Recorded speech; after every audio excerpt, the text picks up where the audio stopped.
Good evening. Welcome to News 11. I'm Aiden Johnson. And I'm Topher Elkins. We have a special newscast for you tonight in honor of Halloween. But first, some news we want to cover before things get spooky. With only 5 weeks until in-person classes are done, Fredonia has ramped up the amount of pool testing each week. All these numbers get reported in the COVID dashboard on the Fredonia website, but since the dashboard has changed in the last month, it can get kind of confusing. Carl Aldinger talked with the Marketing and Communications Department to break down the numbers. On in the semester, Fredonia had a COVID-19 dashboard that looked something like this. But now it looks like this. So, what happened? Well, at the beginning of the semester, Fredonia needed a way to compile all the data coming out of the health center each day. So the school made a local coronavirus dashboard on the website. Which was, at the time, more transparent than any dashboard across the Suny system. Woodard says Suny looked to Fredonia when it designed the dashboard for the whole Suny system. Then once the Suny page was up and running, it wasn't being updated at the same time each day as the Fredonia dashboard. So a lot of people were confused as to why the numbers didn't always match. The decision was made to, in the spirit of trying to prevent confusion and to be as clear as possible, to have one definitive source of information for people to look at. So Fredonia embedded the Suny dashboard on its website. Okay, but what do all the numbers mean? Let's start with one of the areas that has led to a lot of confusion. When it comes to testing, who counts as the on-campus population? Students who live on campus, students who live off campus but come to classes, and faculty and staff, professional staff, cleaners, secretaries, everybody. At the top of the dashboard, the estimated total positive cases gives the total number of COVID cases at Fredonia for whatever time period is selected from the drop-down menu. These include tests taken off campus. Below that, the total positives to date gives only positive cases reported from the health center. This includes whatever kind of tests they give, the pool testing in Steele Hall, PCR tests, or rapid antigen tests. When you look at the graph on the dashboard, you see this yellow line that spikes in September then drops way down. This is the 7-day rolling percent positives. Suny says that the trigger for remote learning is 100 cases or 5% of the on-campus population. So how is this line sometimes at 45%? Well, in September, Fredonia wasn't doing that much testing, only a few tests in the health center. So if one case is positive out of 3 tests, the percent will be higher. Why then did our numbers drop so dramatically in September? Several things happened in that time frame, when you look back on it, that played into all this. One of those things was a rapid testing site off campus that a lot of students took advantage of. Any positives from those tests gave the school a better handle on isolating those students early on. Next, the Fredonia president suspended some students for violating protocols for off-campus gatherings. I think students hearing about the suspensions at the time the numbers were going up was kind of a 1-2 punch of, we need to make sure we're doing the right thing. One of the things that's hard to make sense of is the 14-day fixed windows. We don't have to look any further than Suny Oswego. Last month, that campus had well over 100 cases, but it didn't trigger a switch to remote learning because those cases were counted over 2 separate 14-day periods. Jeffrey Hammond of the State Health Department says the static periods make it easier to keep track of the data, but it doesn't discredit the value of rolling data. It's up to each campus to take action sooner as needed to slow the spread of the virus. Why didn't Fredonia do this increased level of testing sooner? Take Suny ESF in Syracuse, for example. On-campus students were required to take a test when they arrived to campus in August and quarantine until they got the results. At Fredonia, on move-in day, they took student temperatures. So why did Fredonia only start mandatory testing with 5 weeks left of in-person classes? After Suny approved the streamlined testing process that Fredonia and other campuses are using now, it took some time to get everything together. To make that plan, you got to get the facility, get the resources, get people, that we had to hire contract workers. The capacity to do all this is beyond the capacity of the student health center. So where does all of this leave Fredonia now? Suny really sees Fredonia as a model for how a situation can be handled effectively and still keep the educational process and the academic success on track. So at this point, it seems like Fredonia has pulled it together. For News 11, I'm Carl Aldinger. Suny announced yesterday that students will have to test negative before returning home for Thanksgiving break. Next week, we'll look at how the quarantine process works and how the school will enforce this new rule. As the election nears closer each day, some Americans have already casted their ballot for next Tuesday, and by some, we mean record-breaking numbers. A record 73 million voters have already cast their ballot for the 2020 presidential election. The number of early voters already equals half of the total turnout during the 2016 election. Right now, early numbers suggest a lead for the Democrats, but this lead is expected to become much closer on Election Day. The campaigns of President Trump and former Vice President Joe Biden both predict that more Republican voters will show up on November 3rd. The question is, how many more? Recent polls suggest that Biden has gained leads in Midwestern states such as Michigan and Wisconsin. These states are currently being heavily affected by the coronavirus pandemic, and experts say that this might be the reason that these states are flipping blue. While some states are flipping blue, the Supreme Court has officially flipped red. The confirmation of Justice Amy Coney Barrett this week puts conservatives at a 6-3 advantage in the Supreme Court, not even 40 days after the death of late Justice Ruth Bader Ginsburg. Justice Amy Coney Barrett was officially sworn in on Tuesday. She officially began work as the Supreme Court's 115th justice, a month after the White House nomination of the ceremony happened, and President Trump did something that hasn't been done before. He virtually held Justice Cohen's evening ceremony on the lawn of the White House as a replacement to the super spreader event that was held previously for the justice. Not a single Supreme Court justice has been sworn in so close to a U.S. election and worked so closely with the president and his personal affairs and finances. Barrett is also the youngest sworn in justice at age 48. And speaking of misinformation, whatever happened to the murder hornets that we were going to see this summer? Well, a scientist from the Agriculture Department have been searching for the nests for several months. The first detection of the hornets was in December 2019. Recently on Friday, scientists in Washington state have found the first murder hornet nest in the United States. Workers with the state agricultural department spent weeks searching and trapping them. They used dental floss to tie tracking devices to 3 hornets. The nest was about the size of a basketball and contained 200 hornets. While their sting may be venomous to humans, the number of people they kill is low. The real threat from these hornets is their attacks on honeybees. A small group can kill a honeybee hive in hours. Officials say that they have already destroyed 6 or 7 hives. Heavily protected crews worked this weekend to destroy the nest. Officials suspect that more nests may be in the area and will continue their search. As the murder hornets have decreased in threat, unfortunately, the wildfires out west continue to arise problems. Just weeks after the California wildfires swept the headlines, the same thing is happening in Colorado. One of the smaller fires started at 30 square miles, but last Wednesday it grew to burn more than 260 square miles. While the fires aren't as big or as destructive as in California, there's still about $215 million of damage, and that number is still going up. Plus, for people in Colorado, this is just one more exhausting thing to add on top of the coronavirus pandemic. Outdoors is usually the go-to place for gatherings during the pandemic, but now even that's not an option in Colorado.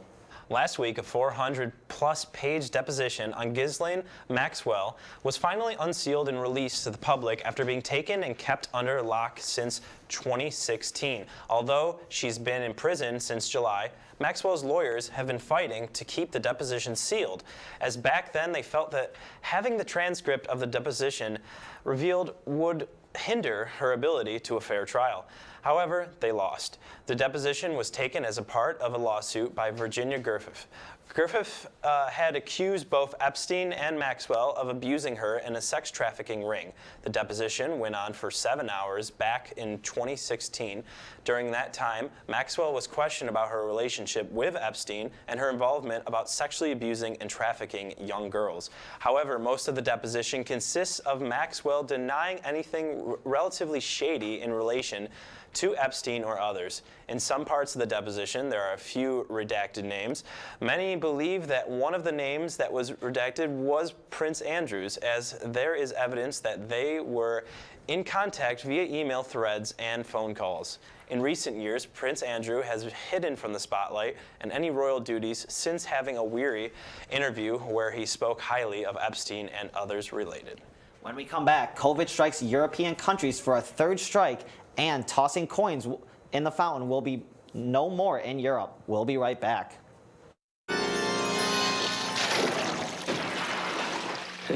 Different kinds of pipes freeze for different reasons. To protect yours, wrap insulation around exposed pipes. If a hard freeze is forecast, open the doors under sinks and let the hot and cold faucets trickle overnight. Leave the heat on if you're leaving town. Following these steps can get you through cold weather on a high note.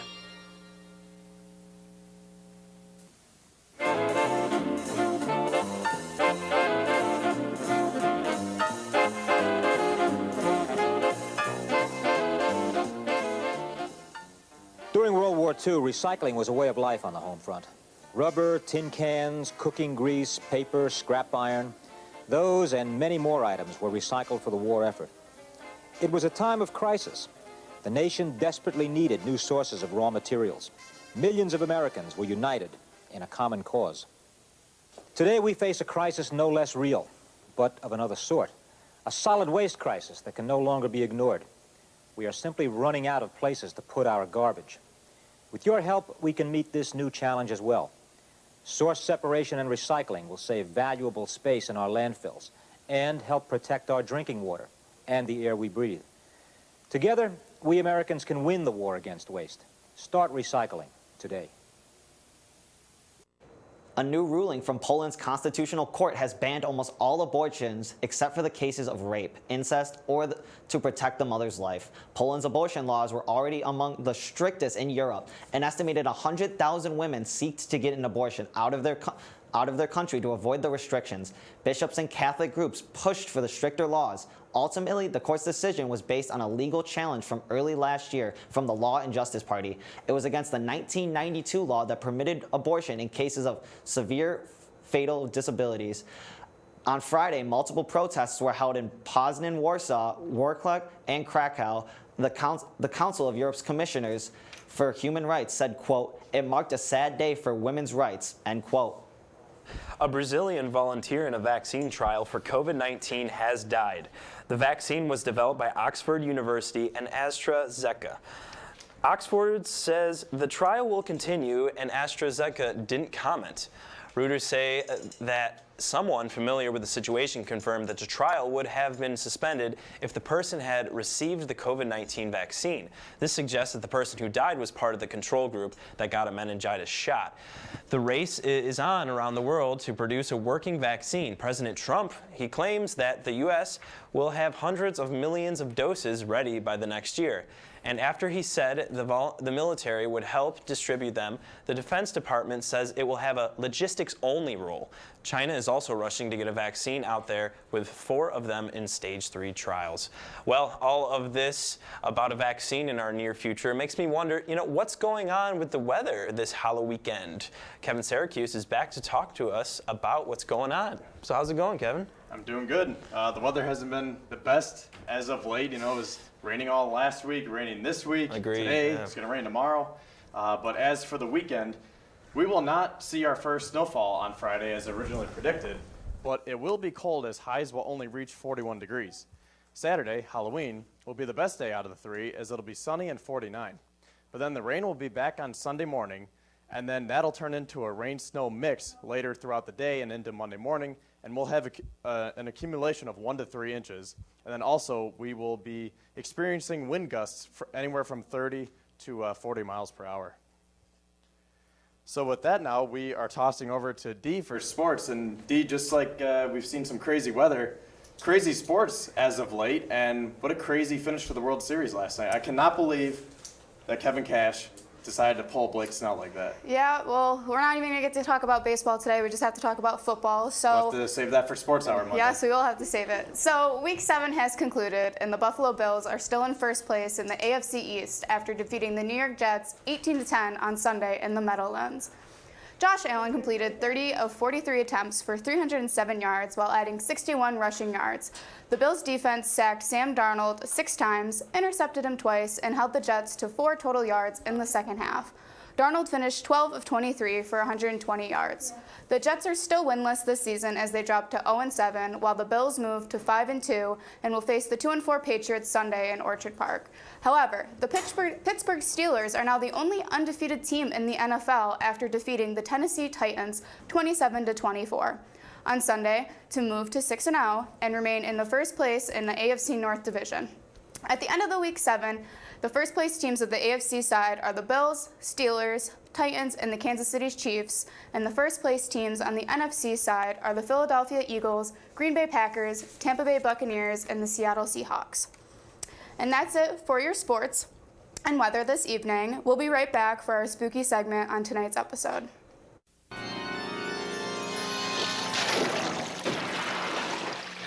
Different kinds of pipes that freeze for different reasons. To protect yours, wrap insulation around exposed pipes. If a hard freeze is forecast, open the doors under sinks and let the hot and cold faucets trickle overnight. Leave the heat on if you're leaving town. Following these steps can get you through cold weather on a high note.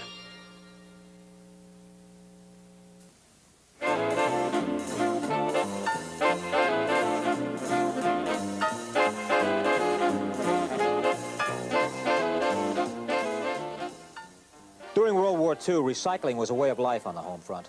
Rubber, tin cans, cooking grease, paper, scrap iron, those and many more items were recycled for the war effort. It was a time of crisis. The nation desperately needed new sources of raw materials. Millions of Americans were united in a common cause. Today we face a crisis no less real, but of another sort. A solid waste crisis that can no longer be ignored. We are simply running out of places to put our garbage. With your help, we can meet this new challenge as well. Source separation and recycling will save valuable space in our landfills and help protect our drinking water and the air we breathe. Together, we Americans can win the war against waste. Start recycling today. So, 11. We thought it would be fun to get into the Halloween spirit. One East Aurora man is doing just that for his community. The itsy bitsy spider isn't so small at a home in East Aurora. A house on Oakwood Avenue in East Aurora is drawing national attention to their Halloween decorations. David Muma, the homeowner, felt like this year he needed to step out and have some fun. The former Fisher-Price toy engineer says, quote, "With so much going on this year, I thought Halloween wasn't going to be the same, and I felt that if there was ever a time that needed something other to look at, it was now," end quote. The spider is 8 to 10 feet in diameter, ascends and descends using a metal crane and a motor to use its moving legs. Muma started creating this creature back in May and designed the spider all by himself. COVID has swept away another event from us this year, and local Fredonia residents are the ones that are mostly impacted by it. Fall Sweep, the annual event that is organized by ACA and PRSSA, has officially been canceled this year. The 16th Fall Sweep will be moved to the fall of 2021. Fall Sweep is an opportunity for campus clubs and organizations to come together and rake leaves for residents of the Fredonia Village. The sweep racks up organizations' community service hours and helps the community with cleaning their lawns up before winter. ACA's president Jordan Cahill says, quote, "I had plans in place to make the Fall Sweep COVID safe this year. However, Fredonia would not allow any off-campus events to take place. The club, quote, hopes to bring back the event when it's safe to do so." Halloween will definitely be different this year, but Reed Library is switching up some things this year. 3D pumpkin carving is happening until October 31st. This is the first time that Reed Library will be doing something like this. Students, faculty, and staff can participate in this new event. In order to participate, you'll have to download a file to allow you to start carving your pumpkin. By going to the Fredonia website, search 3D Pumpkin Carvings Contest to submit your design. There will be 3 students selected and 3 faculty and staff winners based on the spookiest, cutest, and funniest jack-o'-lantern. Remember, submissions are due by October 31st.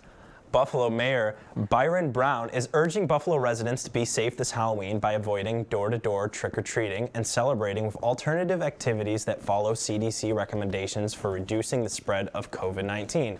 In a press conference, the mayor stated, "What we do now will safeguard our families, our neighbors, and our community. As the city of good neighbors, we must continue to stay strong and stay together to fight this deadly virus." The CDC recommends low-risk activities such as carving pumpkins, having a Halloween scavenger hunt, and hosting a virtual costume contest as alternatives to Halloween parties and trick-or-treating. Now, hearing about a bunch of dead birds around Halloween time may seem like a plot of an Alfred Hitchcock movie, but here in Fredonia, we are experiencing an abundance of dead birds outside of Rockefeller Hall. A Fredonia freshman, Justin Bloom, noticed the abundance of dead birds near Rockefeller's tunnel and realized there's a simple solution to save the birds. Birds don't see glass. So they see this huge expanse of glass going all the way down that one side of the Rockefeller Art Building. And most of those rooms are either giant art studios or really large ballrooms. And the art studios sometimes lead through to a hallway that has glass on the other side too. So when that door is open, they see a light corridor and they think they can just get through there because they don't see the glass. That the solution could be, Bloom says that the solution could be as simple as closing the blinds wherever the rooms are not being occupied or putting up Zen curtains to make it obvious to the birds. However, Justine Bloom has reached out to the school and the director of Rockefeller Center of the Arts and neither of them have responded for weeks. We will be looking into this story in the next coming weeks. OMG, is that the ghost of Hendricks Hall? Nope. Just me. But we'll get to that. But since it's spooky season, Hope and I are taking over the show to get into the Halloween spirit. One of Fredonia's most famous, allegedly haunted places is the White Inn. Fortunately for some ghost hunters in town, ghosts still haunt the halls of the vacant White Inn on Main Street. The White Inn has been in the midst of a buy, but once COVID hit, the purchase was at a standstill, and now the building is still standing there abandoned. Abandoned, but not alone. According to phantomsandmonsters.com, the White Inn has welcomed more than just guests over the past 100 years. The building was built in 1868, but the White's family home was turned into an inn in 1918. The inn houses 40 Victorian-style rooms and creepy thumps at night.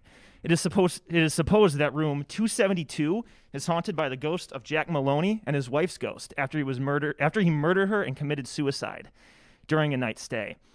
His ghost is rumored to be accompanied by the smell of a burning cigar and loud thumps at night. If you walk down the hall to room 264, you may even see the last White family member, Isabella White, sitting at the edge of your bed at night. The young 15-year-old blonde with blue-eyed little girl has been seen by multiple guests. Skeptics believe that Isabella still haunts her family home because she hasn't found out it became an inn for the public to stay in. Ooh, spooky. Well, last year, a local filmmaker filmed a part of a movie in the Dunkirk Lighthouse. The lighthouse is known for its annual ghost tours. The following footage was recorded a year ago with the director of the lighthouse about how the ghost behaved while the film crew was on set.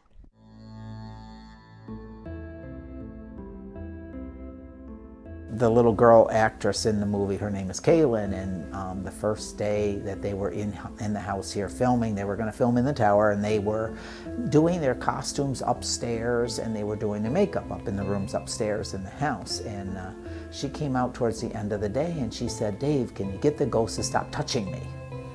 I said, "What do you mean?" She goes, "Well, they keep touching me all the time," and she says, "It really bothers me. I don't like it. So can you talk?"